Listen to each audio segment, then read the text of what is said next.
Let me tell you a story of sun, stone, and silence.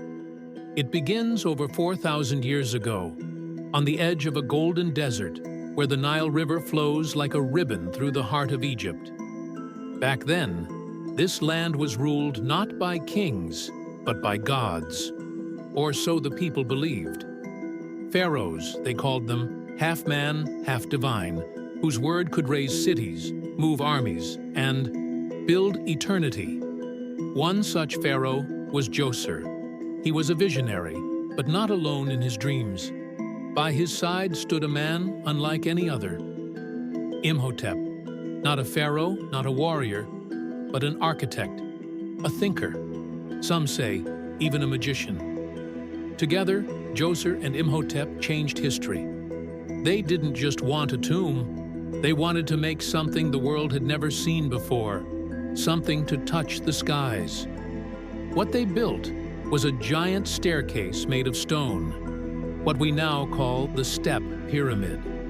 It rose up in 6 bold layers, climbing toward the sun. It wasn't smooth or polished, but it was a start, the very first pyramid. And that was only the beginning. A century passed. Then came Khufu, the pharaoh who would leave behind the greatest mystery of all.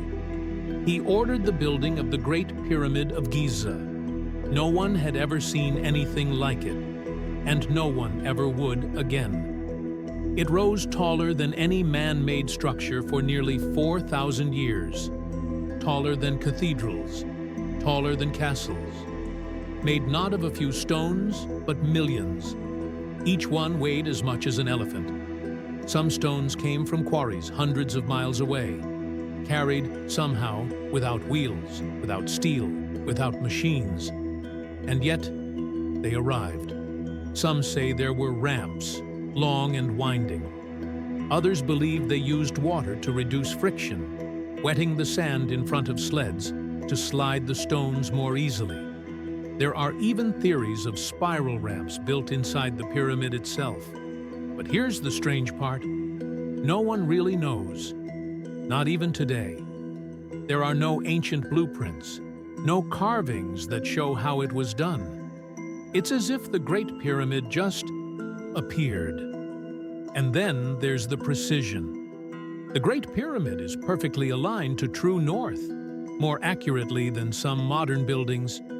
The 4 sides match the cardinal directions, north, south, east, and west, within a tiny fraction of a degree. How did they do that? Without compasses? Without satellites?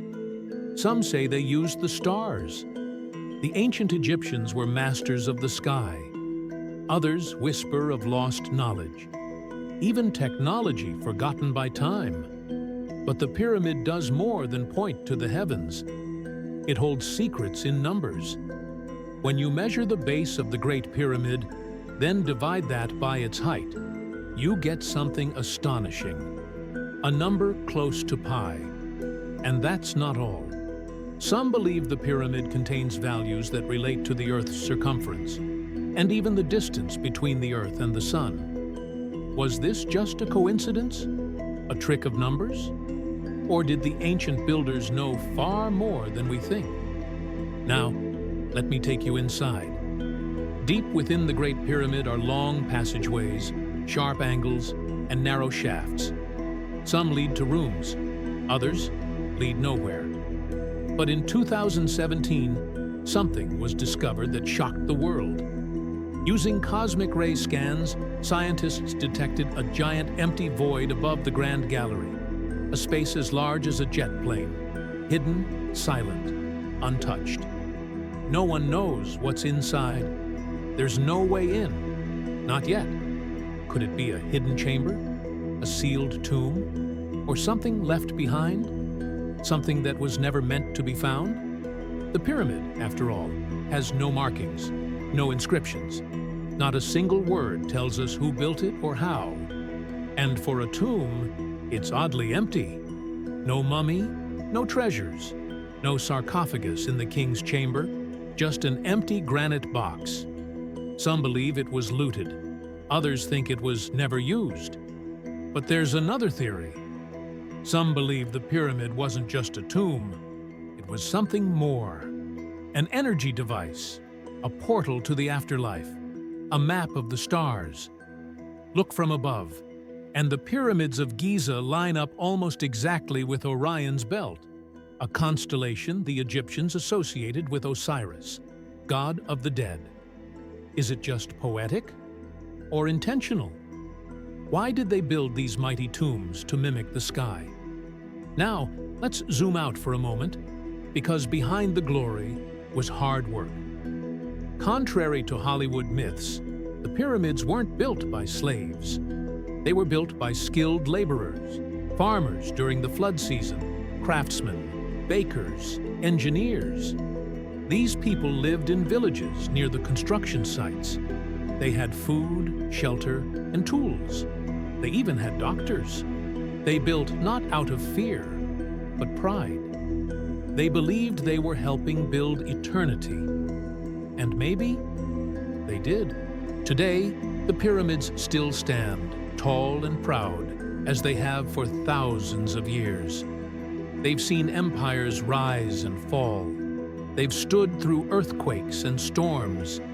They've watched the desert sands shift time and again. And still, they keep their secrets.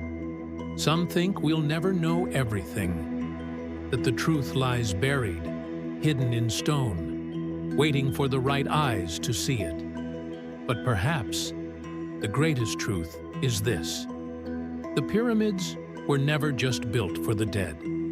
They were built so the living would never forget. We often hear that pyramids were royal tombs, and yes, many were. But here's something strange. Inside the Great Pyramid, arguably the most famous tomb ever built, no body was ever found. No treasures, no golden mask, no mummified remains, just an empty stone sarcophagus, cold, silent. Some experts say it was robbed long ago, but others think it was never meant to be a tomb in the first place. They suggest the pyramid was a machine of sorts, a device that channeled energy from the earth and stars, a place for transformation, not just burial. Even today, people report strange feelings inside the pyramid, a sense of heaviness, a tingling in the chest. Compass needles spin. Electronics act strange. Could it be that the pyramid was built to do something? Something we no longer understand? Remember that scan we mentioned earlier?